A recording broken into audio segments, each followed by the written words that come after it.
मंत्री श्री नरेंद्र नाहटा से एक मुलाकात जेटीवी हलचल के साथ। हमारे साथ हैं मध्य प्रदेश सरकार के पूर्व मंत्री श्री नरेंद्र नाहटा और आज जेटीवी से रूबरू हो रहे हैं और आज एक स्पेशल इंटरव्यू हम नाहटा जी का लेंगे। उसको आपको सुनना भी चाहिए, समझना भी चाहिए और स्वच्छ राजनीति को लेकर आज हम उनसे बात करेंगे। नाहटा जी, हम आपका बहुत बहुत स्वागत करते हैं। आपकी छवि एक स्पष्टवादी छवि आपकी है, आप जो भी कहते हैं स्पष्ट बोलते हैं, तो कहीं आपको लगता नहीं कि इससे नुकसान आपको उठाना पड़ा? क्या नुकसान होता है? देखिए, व्यक्ति कैसा भी हो, आपके मित्र को, आपके आसपास के समाज को या राजनीति में है तो एक क्षेत्र को आपको पहचानने में थोड़ा समय लग सकता है, लेकिन अंततः आपकी ईमानदारी आपकी मदद करती है। इसलिए स्पष्टवादिता मैं नहीं समझता हूँ उसने कोई मेरा बहुत बड़ा कभी नुकसान किया। राजनीति में आपको हुआ, ऐसी कौन सी शिक्षा है जो एक अच्छा जनप्रतिनिधि बन सकता है? मैं समझता हूँ कभी भी आप राजनीति में जो कुछ काम कर रहे हैं, जो समय दे रहे हैं, बदले में उसकी अपेक्षा मत करो। आप मेरा उदाहरण देख लो, मैं कोई बहुत अपने आप को वो सफल राजनीतिज्ञ नहीं मानता हूँ और ऐसा भी नहीं मानता हूँ कि मैं लोगों के लिए आदर्श बन सकता हूँ, लेकिन फिर भी आप देखो, एक छोटा सा साधारण कार्यकर्ता, मैं यहाँ आया और मैंने जितना भी मुझसे काम पढ़ सका मैंने किया। 15 साल से आज मैं किसी पद पर नहीं हूँ और 15 साल से बगैर किसी पद के होते हुए भी मैं आज एक इस शहर की राजनीति में गिना जाने वाला एक व्यक्ति हूँ। 15 साल किसी आदमी को भुलाने के लिए कम नहीं होते। तो इसका मतलब क्या हुआ?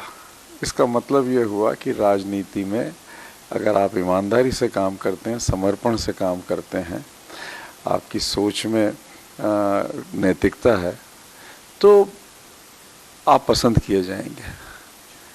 इसलिए मैं समझता हूँ कि ये बड़ा पाठ है जो मैंने राजनीति में पढ़ा। अक्सर देखा गया है कि राजनीति में जितने भी जनप्रतिनिधि है सभी खादी पहनते हैं। खादी पहनना एक फैशन है या एक विचार है? भैया, कोई फैशन से पहने तो उसकी मर्जी, खादी तो हमेशा एक विचार रहा है और विचार की सात्विकता रही है। विचार तो लेकिन खादी एक सात्विक विचार है। तो जब आप खादी पहनते हो तब आप समझो कि आपके ऊपर एक कोई नैतिक जवाबदारी है और उसे आपको निभाना है। तो खादी फैशन के लिए पहनने वाले पहने, मैं विचार के लिए पहनता हूँ। विचार के लिए आप पहनते हैं। एक और मेरा एक अहम सवाल आपसे है, लोकसभा विधानसभा इनका कार्यकाल 5 वर्ष का होता है, 5 वर्ष बाद फिर चुनाव होते हैं, तो क्या जनता को इन 5 वर्षों में जो चुनी हुई सरकार को पलट कर दूसरी सरकार बना देना चाहिए? इसको लेकर आप क्या मानते हैं? नहीं, ये निर्भर करता है, दोनों बात। ये निर्भर करता है उस व्यक्ति के ऊपर जो आपका प्रत्यक्ष प्रतिनिधि रहा है और ये निर्भर करता है उस सरकार के ऊपर जो काम करती रही है। अगर आपने अच्छा काम किया तो क्यों आपको बदला जाए, और अगर आपने खराब काम किया तो मैं तो राजनीति की उस पीढ़ी का हूँ, भले ही मैं राम मनोहर लोहिया जी की पार्टी में मेरी पृष्ठभूमि नहीं रही, लेकिन मैं उस विचार का हूँ कि जनता कौमें 5 साल इंतज़ार नहीं करती। तो मैं तो मानता हूँ कि नहीं, मैं जब नगर पंचायतों में जब वो खाली कुर्सी भरी कुर्सी वाला प्रावधान किया और ये प्रावधान किया कि अगर जनता चाहे तो 5 साल के पहले से बुला ले, मैं तो हमेशा स्पष्ट कर रहा हूँ कि ये विधानसभा और लोकसभा के लिए भी ये व्यवस्था होनी चाहिए कि अगर जनता ने किसी कारण से अगर एक गलत व्यक्ति को चुन लिया तो 5 साल उसका इंतजार क्यों करे। तो मैं मानता हूँ कि नहीं, अगर आपने अच्छा काम किया है आपको दोबारा जनता को चुनना चाहिए। आपने खराब काम किया, चाहे व्यक्ति हो चाहे सरकार, आपने खराब काम किया, आपको 5 साल भी पूरे नहीं करना चाहिए। नाहटा जी, देखा जाता है कि कलेक्टर बनना है तो आईएएस की परीक्षा आपको पास करना पड़ेगी, एसपी बनना है तो आपको आईपीएस पास करना पड़ेगा, शिक्षक बनना है तो कहीं ना कुछ पढ़ना पड़ेगा, ड्राइवर अगर बनता है तो लाइसेंस उसको लेना पड़ता है। जनप्रतिनिधि को कभी कोई लाइसेंस लेने की जरूरत नहीं पड़ती है, वो सीधा विधानसभा लोकसभा में पहुंच जाता है। उसका सबसे मुश्किल लाइसेंस है वो, इसलिए कि अटल जी जैसा नेता, इंदिरा गांधी जैसी नेता अगर वो लोकसभा में नहीं पहुंच पाती आपको नहीं लगता कि जनता ने लाइसेंस नहीं दिया उनको, वो प्रतिनिधि नहीं बन पाए? तो जब इतने बड़े नेताओं को भी जनता रोक देती है तो इसका मतलब ये सबसे मुश्किल लाइसेंस है। आप जनप्रतिनिधि कब बनते हो? जब जनता आपको विश्वास देती है, और जनता आपको विश्वास कब देती है? जब आपने कुछ किया है। इसलिए आप ऐसा मत समझिए। और फिर एक दूसरी बात, आप आईएएस बन गए, आईपीएस बन गए, आपने कुछ और काम, आपने एक परीक्षा पास की और जिंदगी भर आप वहीं रहे, जिंदगी भर आप पुलिस सर्विस में रहे, जिंदगी भर आप एडमिनिस्ट्रेटिव सर्विस में रहे, आईएएस रहे तो। लेकिन यहां तो हर 5वें साल परीक्षा देनी है, हर 5वें साल परीक्षा देनी है। तो ये सबसे मुश्किल काम है। यही हमारा दुर्भाग्य यह है कि कुछ तो समाज ने सोचना शुरू कर दिया, कुछ मीडिया ने बनाया कि राजनीति को आपने इतना छोटा बना दिया है कि अब राजनीति के बारे में लोग नकारात्मक विचार ज्यादा रखने लग गए। लेकिन मैं मानता हूं कि नहीं, यदि ये नकारात्मक से आप सकारात्मक विचार में चले जाओ, आप ये मानो कि उसको 5 साल व्यक्ति को हमें परखना है और वो 5 साल के बाद हमारी परीक्षा में से पास करने लायक है, तब आप उस विचार को रखोगे, आपका पैमाना इतना सख्त हो कि जिस व्यक्ति को हमने चुना है, तब पार्टियां भी गलत व्यक्तियों को टिकट देना बंद कर देंगी। क्यों आज जातिवाद चलता है? क्यों आज पैसे और शराब की बातें होती? क्यों मनी मसल पावर की बातें होती? क्योंकि समाज में ये चल पाता है, इसलिए पार्टियां ये करने लगती हैं। अगर समाज बदल जाए और व्यक्ति आने लग जाए, वो व्यक्ति जो 5 साल के बाद वाली परीक्षा में भी पास हो सके, तो मैं समझता हूँ बड़ी बात होगी। इसलिए मैं मानता हूँ जनप्रतिनिधि की परीक्षा तो सबसे कठिन परीक्षा है और वो केवल 5 साल के लिए पास करता है। जातिवाद की आपने जैसे बात की है, कोई भी राजनीतिक दल होता है और जब वो टिकट का वितरण करता है, पूछा जाता है उस क्षेत्र से इस जाति के कितने लोग हैं, उस जाति के कितने लोग हैं, उस आधार पर उसको टिकट दिया जाता है, अंदर की बात। और दूसरी, जब बाहर नेता क्या बोलता है, हम समाजवाद नहीं लाएंगे, समाजवाद को खत्म करेंगे, समाजवाद जातिवाद नहीं होना, जातिवाद को खत्म करेंगे। नहीं, किसकी ये गलतियां हैं राजनीतिक दलों की? मुझे कहने में कोई संकोच नहीं इस बात का। मुझे आप मुझे बता दो, हरदीप सिंह डंग विधायक बने, उनके समाज के कितने लोग सुहासना में हैं? शायद वो अकेला परिवार है। मैं यहां से 85 में चुनाव जीता, मेरा समाज के वोट तो बहुत थोड़े हैं, वो परिणामों को प्रभावित नहीं कर सकते। मुझसे भी छोड़ दो, चावला जी आए, चावला जी के समाज के कितने लोग हैं? नहीं। तो इसका मतलब है कि जनता ये गलती नहीं करती है, ये गलती राजनीतिक दल कर रहे हैं। और मुझे लगता है कि ये इन गलतियों को रोका जाना चाहिए। कम से कम मध्य प्रदेश, और उसमें भी विशेषकर मालवा वो क्षेत्र है जहां जातिवाद अभी हावी नहीं हुआ है, और इसलिए ये हम सब का दायित्व है कि अगर ये क्षेत्र अछूता बचा रहा है तो इसको बचाए रखें। ये दोनों राजनीतिक दलों की जवाबदारी है। इंद्र जी, जिस तरीके से कोई भी राजनीतिक दल सत्ता में होता है, अक्सर लोग उसमें उड़कर चले जाते हैं, तो क्या चरित्र है नेताओं का कि जो सत्ता में है उसके साथ शामिल हो जाते हैं? गलती किसकी? एक गलती जनता की कि ऐसे व्यक्ति को नेता बनाया क्यों जो किसी भी दिन उड़ सकता था। दूसरी गलती उस दल की जो ले रहा है। तीसरी गलती ये जो मैं बताता हूं और मैं जो इन दिनों कहता हूं, व्यक्तियों की पहचान विचारधारा से नहीं बन रही है। व्यक्तियों की पहचान किन्हीं और कारणों से बन रही है, जाति से बन रही है, मसल पावर से बन रही है, या और किसी कारण से बन रही है। जिस दिन व्यक्ति की पहचान उसकी विचारधारा से होने लगेगी, उस दिन उसको, आप बताओ मेरे को, कांग्रेस जैसी सेक्युलर पार्टी का नेता दूसरे दिन बीजेपी में चला जाता है और उसको मंत्री बना दिया। तो ये इसलिए हो रहा है कि हमारी पहचान हमारी विचारधारा के आधार पर नहीं बन रही है। और जब तक विचारधारा के आधार पर व्यक्ति की पहचान नहीं बनेगी, क्या कम्युनिस्ट कभी भारतीय जनता पार्टी में जा सकता है? क्या भारतीय जनता पार्टी का एक नेता कभी कम्युनिस्ट बन सकता है? जब तक कि वो स्वीकार नहीं करे कि इतने सालों तक मैं जिस विचारधारा को मानता रहा वो गलत थी। तो मैं समझता हूं ये जो आवाजाही है ये केवल इसलिए हो रही कि नेताओं को हमने उनकी विचारधारा के आधार पर नेता बनाना बंद कर दिया। हम उनको किन्हीं अन्य कारणों से नेता बनाने लग गए। पार्टी ने सिर्फ रोका नहीं उनको। पार्टियां तो एनकरेज कर रही हैं, और मुझे क्षमा करें, मैं राजनीति के आपके इंटरव्यू में बात आनी ही चाहिए थी। लेकिन आप देखो कि पिछले 3-4 सालों में जो हो रहा है कि मतलब जैसे एक राजनीतिक दल जो सत्ता में है, जो इतना विशाल दल है, जिसको दुनिया का सबसे बड़ा दल कहते हैं, वो दल बिल्कुल सारे दरवाजे खिड़कियां खुली करके बैठ गया कि चाहे जो पिछले दरवाजे से आए, अगले दरवाजे से आए, दूसरी पार्टी से कूद के हमारे दरवाजे पार्टी में आ जाए और हम यहाँ उसे तख्त और ताज दे देंगे। तो इसका मतलब राजनीतिक दल कर रहे हैं। आप अपनी पार्टी का हो सकता है कि कुछ थोड़े दिन के लिए भला कर रहे होगे, लेकिन प्रजातंत्र और समाज का आप कितना बड़ा नुकसान कर रहे हो इसका अनुमान आपको नहीं है। तो सर ये गुणात्मक बदलाव कब आएगा? जब समाज बदल जाएगा। कैसे होगा? गांधी जी ने कहा था, be the change you want to be. जो परिवर्तन तुम समाज में चाहते हो वो परिवर्तन खुद बनो। मुझे अगर समाज में परिवर्तन चाहता हूं तो मैं वो परिवर्तन खुद लाने की कोशिश करूं। समाज अगर चाहता है कि नेता सुधरें तो समाज को बदलना पड़ेगा।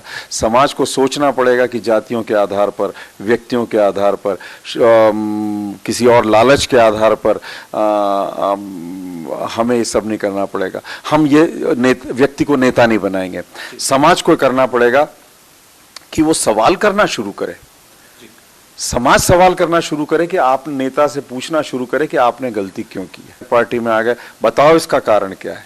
आपको उस पार्टी से पूछना चाहिए कि कल जिस नेता की आप भ्रष्टाचार के लिए इतनी आलोचना करते थे, आज अचानक वो ईमानदार कैसे हो गया। समाज को सवाल करना चाहिए। जिस दिन समाज सवाल करने लग जाएगा उस दिन राजनीतिक दल अपने आप सुधर जाएंगे, और जिस दिन राजनीतिक दल सुधर जाएंगे उस दिन राजनीतिक व्यवस्था हिंदुस्तान की सुधर जाएगी। एक बात और देखने में आती है कि जो नौजवान युवा है उनका राजनीति से, राजनेताओं से, मंत्रियों से विश्वास कम होता हुआ नजर आता है। सर आप क्या मानते हैं सर इसको? नहीं नहीं, ऐसा नहीं है जैसा आप कह रहे हो। आपको मैं बताना चाहता हूँ, मेरी बात आप सुनो, मेरी बात सुनो। उसकी उम्र उसको भावुक बनाती है। आप सब, उसकी उम्र उसको भावुक, वो तत्काल निर्णय लेता है। ठीक है, 18 साल के लड़के को राजीव गांधी ने वोट का अधिकार दिया, उसको लगा कि उसने बड़ा काम राजीव गांधी ने कर दिया। अचानक ये बात होगी 85-86 की, तो वो क्या कि वो भावुकता में बहने वाला युवा है। ये उसकी उम्र का दोष है, उसका दोष नहीं है। और मुझे लगता है कि राजनीतिक दल इसका लाभ लेने लगे हैं। तो ये आप उसको उस युवा को दोष मत दो। दोष उन लोगों को दो जो उसकी भावुकता का दुरुपयोग कर रहे हैं, शोषण कर रहे हैं। ये कारण। एक बात और बहुत महत्वपूर्ण बात यह है कि पूरे देश में अगर कहीं कोई घटना होती है, ऐसी घटना होती है कि पूरा देश उससे हिल जाता है। नेता की संवेदना आप देखो, नेता वहां जाता है, देखता है, करता है, जब मीडिया के लोग उसके सामने पहुंचते हैं वो उसको लेकर बाइट देता है और बाद में ये बोलता है कि ठीक तो बोला ना मैंने। मतलब क्या है, नेता का दोहरा चरित्र नहीं है, आपकी संवेदना उससे नहीं है जो घटना घटी है। और वो क्या कहता है, मैंने सुना है, मैंने ऐसी बाइट भी ली है क्योंकि मैं ठीक तो बोला ना। क्या है सर ये? अब इसका तो जवाब मैं क्या दूं, जो नेता ऐसा करता है वो आपको जवाब दे। लेकिन आप समझो, मैं आपसे, हाँ हाँ हकीकत होगी, तो यही तो मेरा कहना है। और कल वो व्यक्ति जब समाज में जाए तो उसको सवाल करना चाहिए कि आपने ऐसी गलती क्यों की थी। दुर्भाग्य से वो नेता बोलते हैं, पार्टियां कह देती कि ये तो इनने कल किया, या हम अपने से इनके वक्तव्य से अपने को अलग करें। नहीं, आप नहीं कर सकते। जब आपके नाम पर वो सांसद बन गया, आपके नाम पे वो मंत्री बन गया, आपके नाम पर वो बड़ा नेता बन गया, तब आप केवल अपने आप को अलग करके कैसे कह सकते? पार्टी और व्यक्ति अलग हो सकते हैं क्या? नहीं हो सकते। तो इसलिए पार्टियों की भी गलती है ये। मुझे लगता है कि ऐसे लोग, ये ऐसे व्यक्ति जब नेता बन जाते हैं तो फिर समाज और प्रजातंत्र का, राजनीतिक व्यवस्था का फिर यहीं से क्षरण शुरू होता है। तो वापस लौट के राजनीतिक दलों की बात नहीं कर रहा हूं मैं, आपके इंटरव्यू की गहराई को कम नहीं करना चाहता। मैं तो उस समाज से कह रहा हूं कि आपके प्रतिनिधि के कारण अगर उसकी पार्टी को शर्म आई है तो अगली बार ये आपका दायित्व है कि उस व्यक्ति को आप मत पहुंचने दो, उस व्यक्ति को नेता मत बनने दो। थोड़ा मनासा आ जाए सर। अरे आओ ना साहब, हम तो नहीं मनासा में, हम कहाँ गए। नरेंद्र जी 10 साल तक मंत्री आप रहे, विधायक आप रहे, कभी ऐसा अवसर आया कि जनता ने कभी काले झंडे भी आपको दिखाए होंगे? मुझे याद तो नहीं आ रहा कि कभी ऐसा हुआ। अक्सर नेताओं को लोग दिखाते हैं काले यार, मुझे तो याद नहीं आ रहा कि कभी मुझे काले झंडे दिखाए हों। मैं एक बात कह सकता हूँ, मैंने विपक्ष को वो पूरा सम्मान दिया है जो इन दिनों विपक्ष को नहीं मिल रहा है। इसलिए मेरा विरोध लोगों ने किया होगा, पर मेरे को अपमानजनक स्थिति में तो मेरे ख्याल से बीजेपी के नेताओं ने कभी नहीं डाला। इसका धन्यवाद मैं उनको करता हूँ। मुझे नहीं याद आता मुझे कभी काले झंडे दिखाए गए। सर याद करिए, थोड़ा सा जाइए आप, कभी मटके भी फूटे थे सर मनासा में, पानी को लेकर कभी कपड़े भी खींचे गए थे सर, याद होगा सर आपको? तो वो पल तो कोई भूल नहीं सकता। आप आ गया, हाँ, माइक मेरे सामने कर दो आप। कहाँ कमी रही थी सर? मैं बता रहा हूँ ना, मैं बता रहा हूँ। आप आप भी जानते हो यार, मुझे लगता है कि जवाब क्या है और जवाब आपके प्रश्न के खिलाफ जाता है, इसलिए आपको भी मुझे लगता है कि पूरा आत्मविश्वास नहीं अपने प्रश्न पे। चलो मैं आपसे कहता हूँ, यस सही बात है, ये सही बात है। मेरे कपड़े कभी नहीं खींचे, इस गलतफहमी को निकाल दो। मैं था नहीं जिस रोज ये प्रदर्शन हुआ था यहाँ पे। पहली बात, मटके फोड़े होंगे, मैं इनकार नहीं करता हूँ, लेकिन ये जनप्रतिनिधि ऐसा था जिसने अपनी कमजोरी को स्वीकार किया। ये जनप्रतिनिधि ऐसा था जिसने माना कि मनासा को पर्याप्त पानी की आवश्यकता है। ये जनप्रतिनिधि ऐसा था जो 5 करोड़ 64 लाख रुपया स्वीकृत करा के लाया और मनासा की वो व्यवस्था स्वीकृत करके गया जो मनासा को 7 दिन 24 घंटे पानी दे सकती थी और तीसरी मंजिल पर पानी पहुंचा सकती थी। 2003 में स्वीकृत योजना, स्वीकृत पैसा उन लोगों के हाथ में आ गया। वो चमलेश्वर, आप 5 करोड़ 64 लाख में मित्र वो चमलेश्वर का पैसा और जोड़ो। सर चमलेश्वर के अलावा कोई आपके पास कोई योजना है जो आपने से करी? ले देंगे आप चमलेश्वर जब इंटरव्यू लेता हूँ आप चमलेश्वर की बात करते हैं, आपने किया तो कुछ है नहीं मनासा में सर। कुछ नहीं किया सर आपने, जो किया है अच्छा चलो, अच्छा यार, तो यार एक बात बताओ, हम तो 10 साल पहले हट गए ना, 15 साल पहले, 10 साल नहीं 15 साल पहले, 10 साल मंत्री रहे, हम तो हट गए ना, है ना। अब तो 15 साल वालों से पूछना चाहिए सवाल आपको कि भाई साहब, अच्छा जुड़ गया तो फिर आप अपना चश्मा ठीक कराओ। वो ठीक है सर, है ठीक है। नहीं, उसमें बीजेपी दिखती है, उसमें बीजेपी, हाँ कुछ नहीं किया। अच्छा एक चीज, अब आप ईमानदारी जवाब देना। अब सवाल मैं कर रहा हूँ, जवाब आपको देना है। आपको भाई साहब एक बात बताओ, चमलेश्वर के अलावा और कोई बांध नहीं दिखाया? आप वही गिनाते हैं ना सर? नहीं, अरे कौन सा, एक चमलेश्वर छोड़ दो ना, आपको कोई और बांध? अमरपुरा और कहाँ हूँ आप गिनाओ? खानखेड़ी पे आऊँ, पटवा जी ने करवाया था सर। पटवा जी ने कराया था? अच्छा चलो, और कहाँ हूँ? अरे हाँ, और वो वहां भी शिलान्यास का पत्थर रखे आए थे आप चमलेश्वर में, वो भी आपने किया, पटवा जी ने किया है। अच्छा और क्या क्या किया? मैंने क्या किया? पटियार मैंने बनाया कि वो भी पटवा जी ने बनाया? सर भाई साहब मेरी बात सुनो, अरे सब ये तो सब बढ़िया कह रहे हैं। हाँ अच्छा, मैंने मोहर लगा दी, प्लान तो उनका था। हाँ, नींव भी उन्हीं के वक्त खुदी हुई थी, मंजूर भी हुआ, और वो फॉरेस्ट में।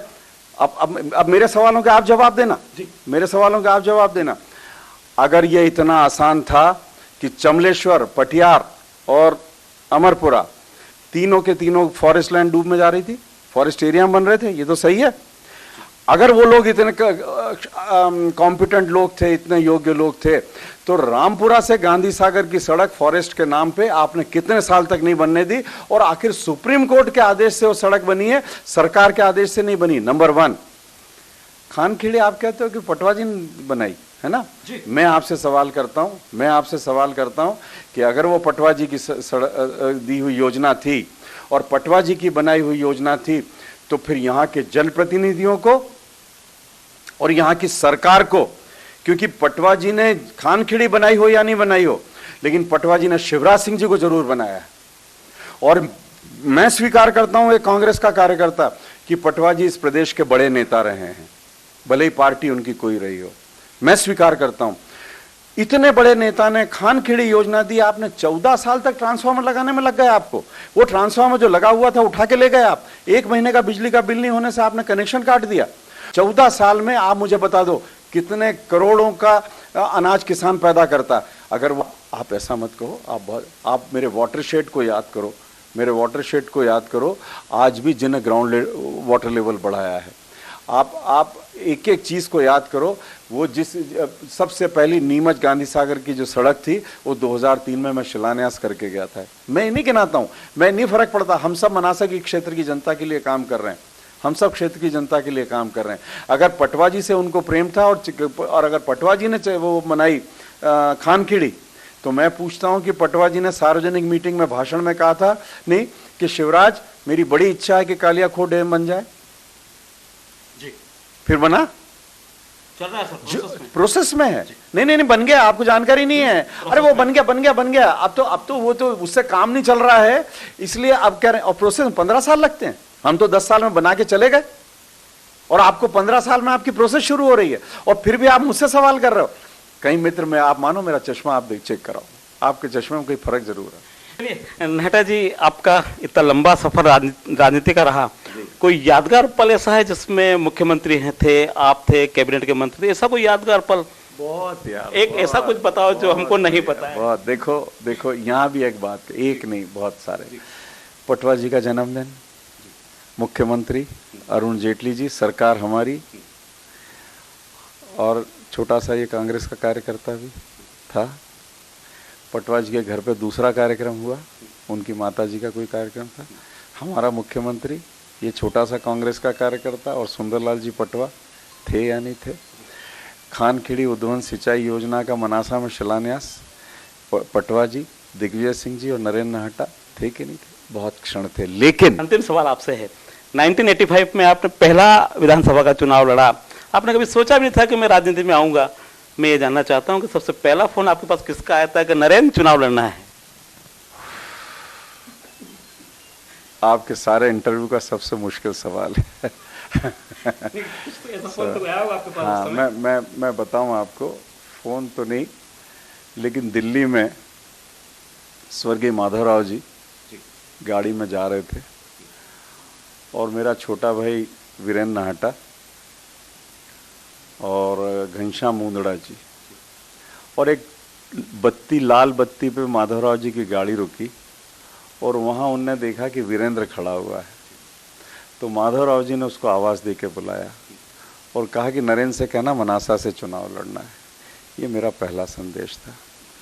फिर उसके बाद में सीताराम जी केसरी, जो उन दिनों हमारे कांग्रेस के कोषाध्यक्ष हुआ करते थे, उनके घर गया। उनको जैसे ही किसी ने बाहर अंदर जाके बताया कि नरेंद्र नाहटा आए हैं, तो उनने मुझे जोर से आवाज़ दी कि नाहटा तेरा टिकट हो गया है। लेकिन मुझे तब ये पता नहीं लगा कि वो कहाँ से हुआ है, वो माधवराव जी की सूचना से पता लगा। तो ये मेरी पहली सूचना थी, और मैं इस बात का गर्व का अनुभव करता हूँ कि माधवराव जी जैसे नेता ने, अर्जुन सिंह जी जैसे नेता ने मुझे इस लायक समझा कि मैं इतने महान व्यक्तित्व के सामने, मैं पटवा जी से राजनीतिक विचारधारा मेरी अलग हो सकती है, लेकिन मैं उनकी वरिष्ठता का सम्मान करता हूँ। उनके सामने मुझ जैसे छोटे से कार्यकर्ता को लड़ा के मेरा सम्मान बढ़ाया। मैं उनका इस बात का हमेशा कभी भी मैं इसको भूल नहीं पाया। ये तो मेरी पार्टी जवाब दे सकती है, मुझे मालूम नहीं। तैयारी किस तरीके से लग रही है? नहीं, मैं तो 32 साल 33 साल से ऐसे लगा हुआ हूँ। मैं जनता के बीच में घूमता रहता हूँ, और एक शेर आपको मैं सुना देता हूँ। आपका इंटरव्यू शेर से मेरा शेर ख़त्म कर दीजिए। कि वो शेर यह है कि शायद ये नेकियां ही हैं हमारी की हर जगह इज्जत हमारी, दस्तार के बगैर इज्जत वही रही।